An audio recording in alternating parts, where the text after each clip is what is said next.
When Major League Baseball arrived in the Twin Cities in 1961, Minnie and Paul were front and center as part of illustrator Ray Barton's 1961 logo design. Since then, the team has been fashion forward with its style, including these powder blue bad boys right here.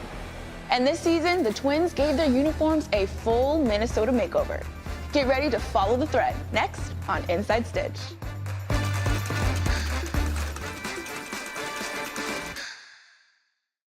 Welcome to Inside Stitch, the only show that takes you behind the scenes of baseball style. I'm AJ Andrews, and in today's lineup, Yonder Alonso will walk us through his big league wardrobe. We'll pay our dues to the fabulous powder blues, and we'll learn the secret to what keeps everyone's socks from falling down. Leading off, they may be called the Twins, but their new uniforms are one of a kind. Here's an inside look at how Minnesota is putting the star back in the North Star State. Yeah, I think for us, it's just like you're always trying to look to the future. Our ownership group came to us and kind of talked about, hey, when should we introduce something new? Step one was we knew we kind of wanted to stay with the primary colors, and then working in some of our past and what the past can look like in the future. We hired a local designer, his name is Matthew Wolf, that's been involved with a lot of different uniforms, and he kind of got the ball rolling.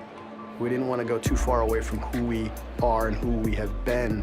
We've had a lot of success in Minnesota, and we wanted to pull little features out of each decade, and then you try to put it all together, and you come up with a consistent look across, 4 different unique looks that we're pretty proud of right now. For the first time ever, any team in Minnesota spelled out Twin Cities. It's kind of a tribute to Minneapolis and St. Paul, and that we're a team for everybody. I mean, we're based in Minneapolis, but we really view Twins territory and the whole state and the whole region as our fan base. Twin Cities is dear to me. I know how much loyalty the fans here have to the team. To be able to have a different look rather than a TC or Twins across the chest, for me, is very unique. Something to bring everybody together. The M logo, we wanted to introduce something new. Being the North Star State, we wanted to work in the North Star, and some people say if you flip it upside down, it's kind of the old version of the Washington Senators W, and maybe there's a little Easter egg there, but we knew it was the most drastic change, so we knew that one was going to be a little bit of a risk. I think our players absolutely love it, and our fans, we think they'll learn to love it, especially if you can win in it. That kind of solves everything. Our legacy has grown. Twins win! And while these moments have defined our past, Twins baseball is also about the future. Makes the door for none other than Byron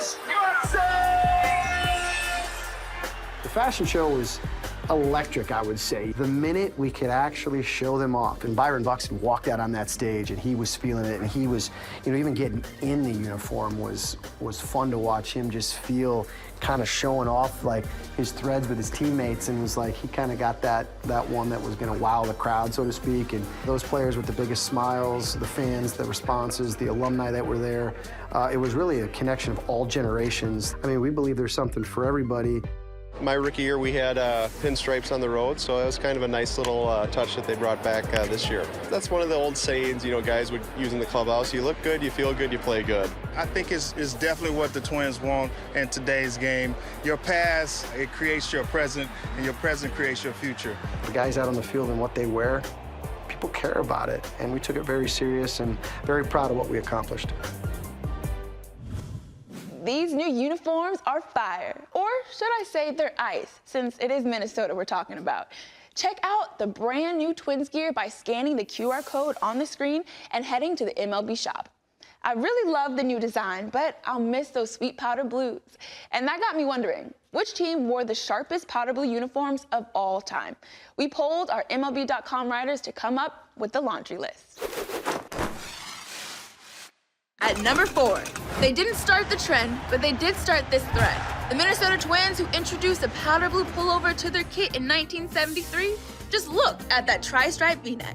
Rod Carew wore the heck out of this jersey, which featured Minnie and Paul shaking hands on the sleeve. I'm sure it's merely coincidence that when the Twins swapped their powders for pinstripes, they won the World Series in 1987. Number 3, the St. Louis Cardinals, who joined the powder blue trend of the mid-70s with their own pullover. A red, white, and blue V-neck with their two familiar birds on opposite ends of a baseball bat. At number 2, the Philadelphia Phillies actually experimented with different shades of powder blue over the years. For senior contributor and Pennsylvania native Sweeney Murdy, it was actually the other color that made the Phil's powder pop. The best powder blue uniform of all time has to be the Philadelphia Phillies. Why? Well, remember, other teams complemented the powder blue with other shades of blue. The Phillies did it with this rich, beautiful burgundy color that just made it stand out all the much better. My only quibble with it when they bring it back now is they use it as a home uniform. These were road uniforms. That's where they truly belong. As Sweeney said, the Phils have worn the throwback powder blues for Thursday home games since 2018. Including in Game 5 of the 22 World Series. But the pinnacle of powder blue came in the 1980 Fall Classic when the Phils faced our #1 team, as both clubs powdered up during the series. Atop the list, Kansas City's Road Blues. A perfect combo of powder blue, royal blue, and white were also on display when the team won its first championship in 1985. But they may have been even better remembered on George Brett during the infamous Pine Tar game at Yankee Stadium. He may have been steaming mad, but from the neck down, those blues are super cool. The Royals brought back those classic jerseys in 2008, paired with their white home trousers. So why do they top our laundry list?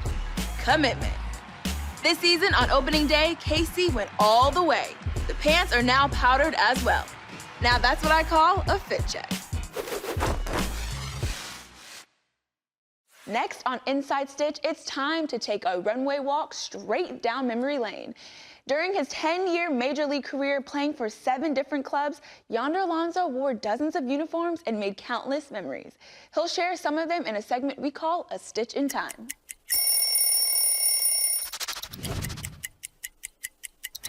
Man, I'm super excited for, kind of talking a little bit about my jerseys. It's funny, I don't even have a jersey at home. You come into my house, you don't even think I play baseball, but here we are. We're gonna talk about some jerseys, some of my more special jerseys, and let's give it a go. I remember wearing those jerseys. It was the first time I was in the Futures game. I loved it. I loved watching it on TV, the young studs representing their country. I had Mike Cuba's patch on my left side of the jersey. I ended up going 2 for 3 that game. My parents were there. It was the first time I was in a big league stadium. And I remember seeing that jersey in the locker room, and my locker mate was Altuve at the time, and we were all just like kind of staring at each other like, man, this is crazy, this is unbelievable, and really enjoyed that day. This is definitely a very special jersey to me. Quick story on this, I was in AAA in Louisville, Kentucky, and right before the game, they said, no, you gotta stop, you gotta stop, you gotta stop. You need to hurry up and go to Cincinnati. You're about to go play a game there. You got 45 minutes till the game starts. So I get in my car and I start driving, and all I keep thinking about is, which jersey are they wearing that night? That's all really what my concern was. So when I get to the locker room, I see my jersey hung up, number 23. Felt really, really happy about that. And loved the white jerseys, just the stitching on it, the old school feel to it. Loved these reds. I had some really cool cleats to match with it. And sure enough, I went ahead and hit a pinch hit double that day, and I said, you know what? I'm gonna keep this jersey. Oh, this is a good one right here. The Padres. Little pinstripe unis. We would wear these every Thursday. When I kept it, I wanted to keep it all dirty. I always felt like if you didn't get dirty in a baseball game, you kind of didn't really play that day. So I had my pine tar there, a little dirt in the front side of it, but the brown and orange, really cool cleats. Loved everything about this jersey. I had the cool pants to go with it. All the fans really enjoyed it as much as the players did. And this right here is definitely one of my favorite jerseys that I have. Obviously, again, an old school jersey. Love the feel to it, love the texture, love the pants that will go with it. It was just an incredible jersey for me. The brown look, kind of that good feel at Petco Park. Love the stitching in gold and the orange as well. They really did a good job with this jersey. And the beauty of this jersey is the first time I wore this jersey, I hit a home run. Hit a home run to right center on this jersey. And I said, well, if I want to wear a vintage jersey and I hit a home run with it, I'm keeping it. The beautiful Oakland A's jersey. This jersey for me holds a dear place in my heart. My son was 1 year old. I had just gotten traded over from San Diego to Oakland. Love the history behind the Oakland A's jersey. Love the white, the gold, with the elephant on the side.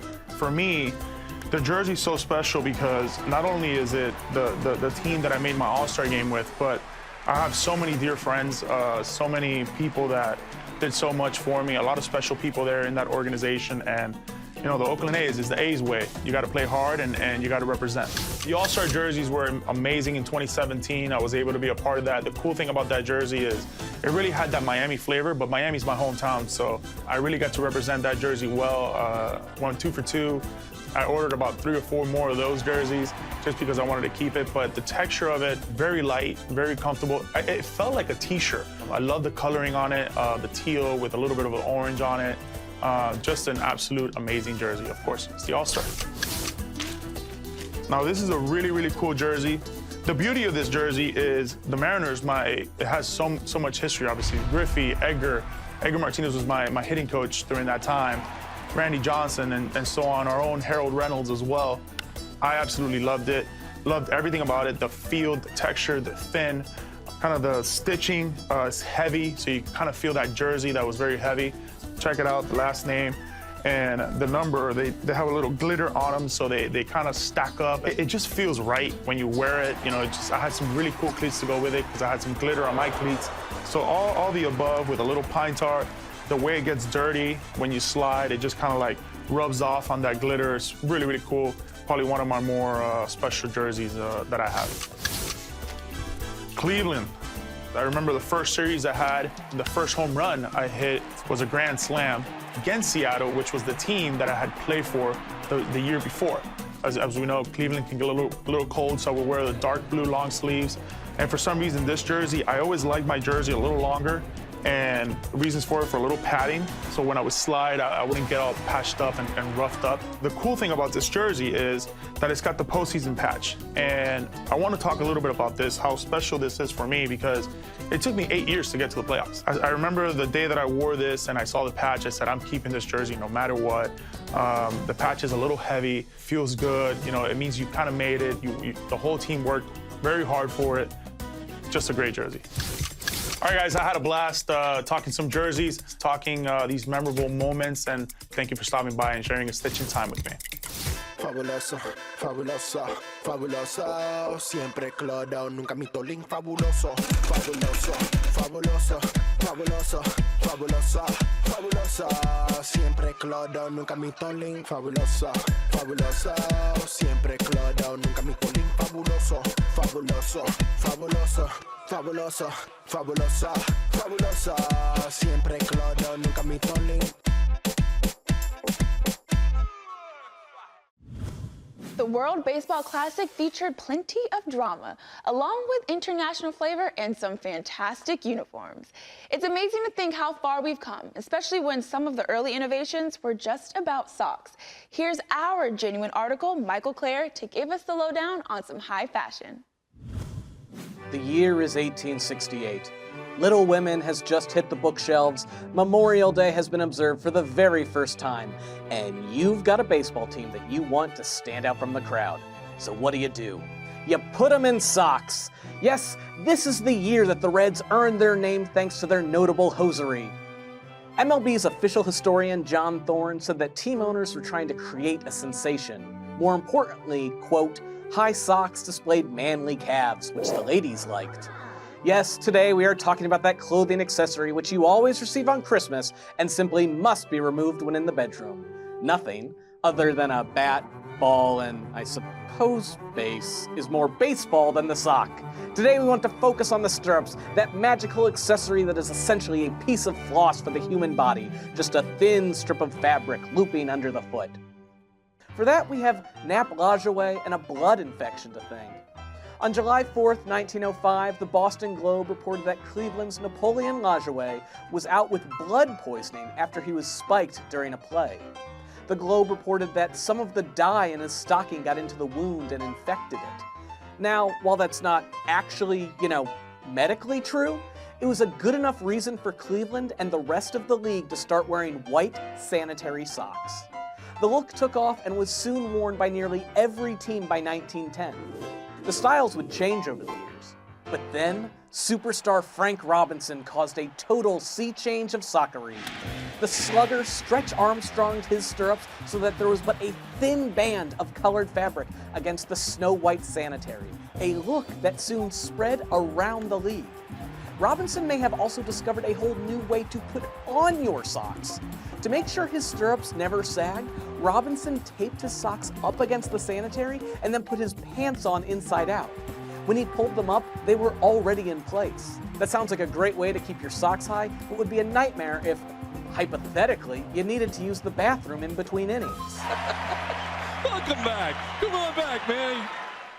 This look went from cool to played out incredibly fast, and it soon ushered in the dreaded 2-in-1 sock, which if you played Little League Baseball in the 1990s, is likely what you wore. Of course, these days, there aren't many players wearing stirrups. There's the baggy pants crew, the guys who like the solid tube sock like it's the 1860s all over again, and the wild socks designed by Stance featuring the New York skyline or the Clemente Bridge. But every now and then, a player like Brad Miller or Bryce Harper or Francisco Lindor will lovingly put on 2 pairs of socks before taking the field. And when that happens, us sockheads will celebrate. I feel you, Mike. I was a high socks player myself, but you gotta have the calves for it. And speaking of calves on the diamond, this season in Texas, the AA Amarillo Sod Poodles will be taking on an alternate identity as the Amarillo Calf Fries, a southern dish you may or may not want to look up. It's a part of a growing trend in the minor leagues where everything from local delicacies, holidays, and even movie characters are all a part of the game, and the uniforms. We all have 75 home games, right? It's not just about baseball. It can't be just about baseball. We have to reach out to different segments of the society. We can't just assume that everybody's gonna know everything about our team. We need to dive into our communities. That's what makes minor league baseball great. We have an amazing ability to get in touch with our community, trying to understand its history, where it's going in the future, what kind of creative things we can do. We have the ability to push the envelope a little bit, and more times than not, it's exciting, it's fun, fans love, there's always gonna be something different. Alternate identities are always great because it just adds a new layer of, when you're playing as the Yard Goats. A couple years ago, we took the identity of a regional food to Connecticut. A steamed cheeseburger is a cheeseburger that is actually steamed cooked. So we created the 360-degree hat, which it looks like a cheeseburger that you're wearing. And our manager would often say, this is the craziest jersey I've ever worn. And we said, okay, then we've succeeded. When you talk about Rochester, our most famous cuisine is the garbage plate. Delicious layers of food, starting with creamy macaroni, golden brown hash browns, topped with delicious grilled cheeseburgers, and of course a mustard art, and some onions. We're Beer City, USA, so we're the Beer City Bunghammers, which gives a salute to the craft brewery, which is so big in the Grand Rapids, West Michigan area. The first alternate identity that we had was the Albuquerque green chili cheeseburgers. If you haven't had one, come to New Mexico, come to Albuquerque and have one because they're unbelievable. Halloween is after our season, so we get a chance to celebrate it in July. And we also are very fortunate to play in Erie, and all we have to do is slap an extra E on the word, and we add a little extra spookiness to the whole thing. The movie Bull Durham, every year we honor the movie. We come up with different jerseys. The big hit has been the Lollygaggers. That's just such a unique quote from the movie. Everybody knows it. We won Promotion of the Year, Theme Night of the Year for minor league baseball with the Udder Tuggers. June is Dairy Month. It's the dairy state, been sort of our signature, so we'll do that. We'll do Udder Tuggers Weekend every June. We sold out of our merchandise that night, the night that we introduced it. It became so popular that Thursdays are for the Plates in Rochester, so every Thursday night we play as the Rochester Plates. I found that as the years have gone on and these alternate identities have become more and more of an established thing, that players get used to them and they understand it. Anything you can do to change things up a little bit, make it a little out of the ordinary, is often fun just because, hey, it's something different. We're all about affordable family fun. We owe it as an industry to listen to what the fans want and to be responsive and to be interactive with them. It's really going to help establish who you are and be able to give you that sustained success over a long period of time. Numbers are a vital part of baseball. We can measure VORP, whiff, and WAR, but we didn't have the data to track the best wardrobe until now. The off-base crew decides who measures up in Tale of the Tape. What's going on, everyone? It's your girl, Lauren Gardner, with Xavier Scruggs and Chris Young. We all know that we love the fits here on Off Base. So let's take a look at a couple of vintage fits in the latest edition of Tale of the Tape, tailor-made by Inside Stitch. Gentlemen, today we're comparing Hall of Famer, 18-time All-Star, and 7-time batting champ Rod Carew to 5-time All-Star and 9-time Gold Glover Torrey Hunter. It's Sir Rodney against Spider-Man. So, CY, we're going to start with you. Who wore that Twins uni best? I mean, they both wore it great. You're talking about two Twins greats, but Rod Carew in the old school. And I'm always going to lean towards the more old school, the better. But the baby blues, no belt, the three-tone helmet. I mean, this is just so clean out there at Rod Carew. And it's about the player wearing the uniform, too, and how he wears it. I mean, just so much flavor out there on the field. I remember I had the opportunity to work with Rod Carew for a while and pulling up some old video and old pictures of what he's able to go out there and do.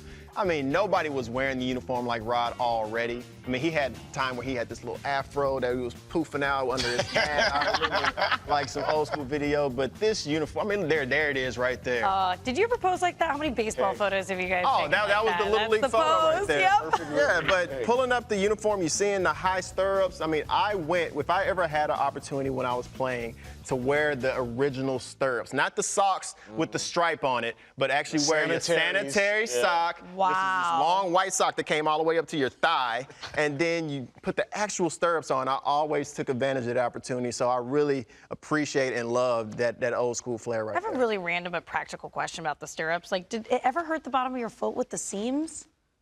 Right around the bottom of the No, stirrup? it just kind of sits right Maybe in I there. just had the cheap ones when I played softball, because that was a some different problem. stirrups. You know what? Bigs versus like what I did in high school softball. First team all conference, by the way. Different type of stirrup. I digress. X. Torrey Hunter in the classic pinstripes. These ones are just so special to me, just because of not only the player, but I like the fit itself. It's just a clean look. When you talk about the all whites, just the classic Twins across the chest, but then you got the blues, and then you got the grays as well. But the player in them, I thought CY mentioned, the player in them a lot of times makes the uniform, right? So if you see a guy going out there making the Spider-Man catches the way he did, smiling the way he did, he would just have a great time playing the game. And I think that's how it needs to be played. And you remember those types of jerseys when you see your favorite players. He was one of my favorite players. When you see your type of favorite player playing in that jersey, and just look at the personality too. I mean, he's always, you see the pearly whites, the hat too that rocked with it. Everything is just so clean with this jersey. It's just nostalgic. When you see that jersey, you think of these specific players. Yeah. That's what I love about them the most. Yeah. Those are the first two that come to mind. With the Carew thing, by the way, pullover. No, it's a cardigan. I like the pullover. It's summer. Go ahead. All right. That wraps up another edition of Tale of the Tape with the Off Base crew. I'm Lauren Gardner, LG Red. See you next time. More dad jokes to come. Thanks for watching Inside Stitch. Before we zip up this episode, let's take a look back at a classic fit from 1990. Steve Lyons' infamous fashion faux pas at first base.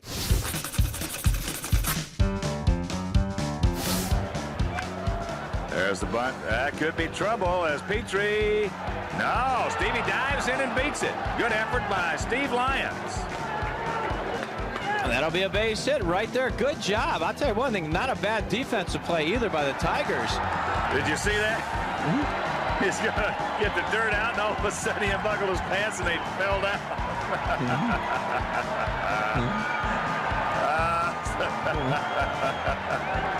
One of life's the face is about the same color as the bill of that cap right now.